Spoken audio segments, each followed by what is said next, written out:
many public high schools even teach a proper Western Civ class anymore. But way back when I was a freshman at my school, it was mandatory.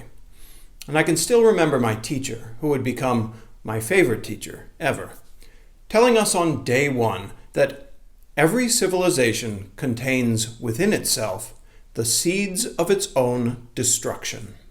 Little did I imagine then that within only a few decades, the seeds of destruction within Western civilization would grow into a sea of thorns so dense and suffocating as to rival the dark briars of Maleficent at the end of Sleeping Beauty. Put simply, the West is in sharp decline. To a staggering degree, it has lost its way, lost its faith in its traditions, values, creeds, and institutions. If you doubt this, just spend half an hour on the campus of an average American university. You'll find few students, if any, who can talk at length about the heroic and liberating achievements of Western civilization. But almost every student will be able to tell you how oppressive, racist, and sexist the West is. You know, patriarchy and all that. From leftist professors to activist politicians to the purveyors of do-what-you-feel pop culture, the sea of thorns that has been slicing the West to ribbons for decades has finally bled it close to dry. Perhaps the most maddening thing of all is that the very people who have cashed in on throwing Judeo-Christian morals under the bus are the ones most baffled by the breakdown of the American family and the resulting epidemics of teen pregnancy, abortion, fatherlessness, depression, eating disorders, drug abuse, suicide, and school shootings. Gosh, why are all the kids so confused and unhappy? If only we had some idea of what went wrong.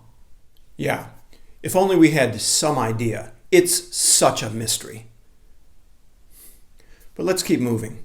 Because the important question now, with regards to what's left of Western civilization, is what to do. There are a host of hard-hitting videos on YouTube that do an impressive job of laying out all the ways the West is collapsing. But I watched one the other day that stood out to me because of how it ended. After painting a very grim, albeit accurate, picture of the demise of the West, the commentator concluded by saying, "What's the solution? There is no solution." In other words, it's over. Don't bother girding your loins because the war is already lost. Now, his logic ran something like this. All civilizations eventually end, and since most don't last more than a few centuries, by historical standards, the fall of the West is overdue. And that's certainly one way to frame the situation. But another way is to exercise a little humility and grow a pair of testicles. Because if all you've learned from the Western tradition is to capitulate right when things look most hopeless, right when your fighting spirit is most needed, then you haven't been paying attention. Because the great narrative backbone of Western civilization has always been that courage and defiance in a desperate hour can turn the tide. Understand this. Civilizations are built upon stories, and by stories may they be laid waste. Picture the quintessential mythic image born of the medieval period, that of a brave knight squaring off against an enormous and powerful dragon.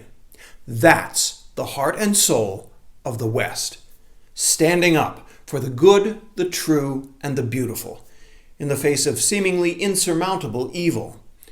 It's the unifying theme to be found in everything from the fictional legends of King Arthur and his knights to the real-life legacies of men like Winston Churchill and Ronald Reagan.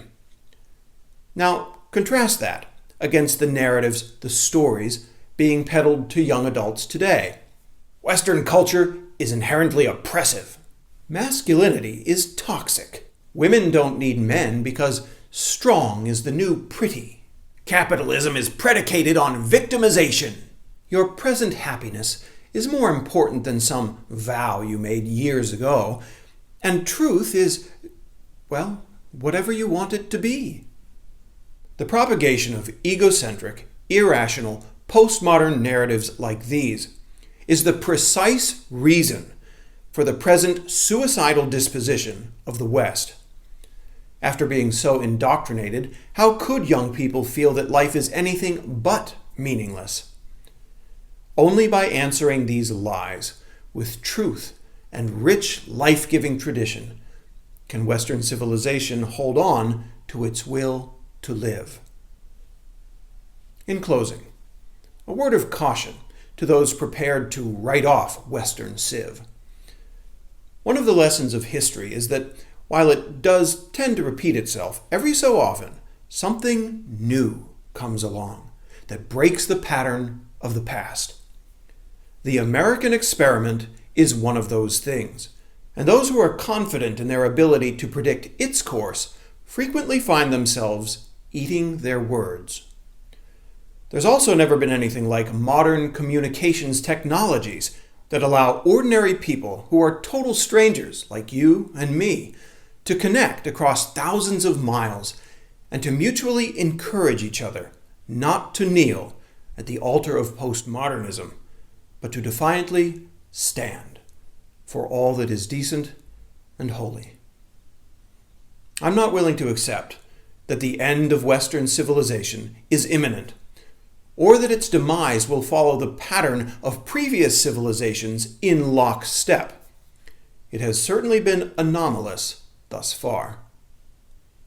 No one can see the future with perfect clarity, but my money is on those who appreciate what is at stake, and on the power of their courage and defiance to turn the tide. Let me know where you stand in the comments below. I'm Marcus McGregor. Thanks for watching. I'll see you next time. If you'd like to subscribe, go for it. Just remember that you won't be shown new videos when they post unless you also click the notification bell.